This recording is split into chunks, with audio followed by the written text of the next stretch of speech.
Welcome to Wake Up Abundant with Amber, your daily reset of 7 minutes or less, helping you step into abundance every single day so that you can make sure you don't let the world's noise stop you from making decisions from an abundant place that you absolutely deserve.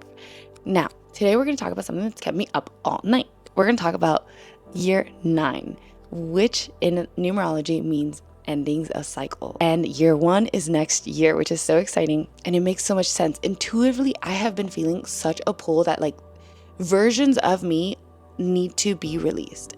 And things that I wanted need to be released. And I need to accept things differently, that things that I used to want no longer really make sense, but I want them to make sense now because I'm so used to it, right? But in order for me to step into year 1 very abundantly, I need to look at those things and let them go. And that is hard. And a key thing when it comes to abundance, it's not just focusing on how incredible things are, because things are incredible and you get to have everything you want, and becoming a vibrational match for it and making the decisions and doing the strategy to make those moves. That's all true. But you also have to look at things that did not serve you and look at things that no longer align with your vision of the future and let go of those things. And that is hard, baby. That is a hard thing to do. And not a lot of us can do it because it feels very scary. We love to stay comfortable. We're creatures of comfort. So you have to understand that when you are in this year 9 and chapters are ending, and sometimes it's not like a physical thing, it's just internally. I think a lot of the times it's internally, and if you don't do the internal work, then the physical kind of manifests into being released in ways that you're not in control of.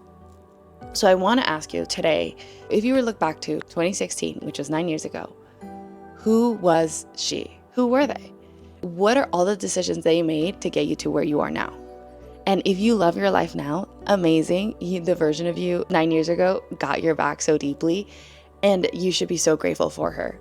But if you go back 9 years ago and you look at your life now and you're like, things are still missing, I'm still feeling very unfulfilled, perfect timing. Actually, we're at the perfect time to release. We're going to analyze the patterns of the past 9 years, and we're going to say, what decisions did they make? What decisions did they make from a place of fear, from a place of scarcity, from a place of trying to just survive? And how can we change that to focus on making decisions moving forward as we enter year 1 in a place of alignment, in a place of abundance, in a place of trusting, in a place of excitement, of expansion? And that's a big one. Your assignment today is to look at the past 9 years. And if you want, you can be like, 2016, I did this, and this happened, 2017, this happened. You can do that.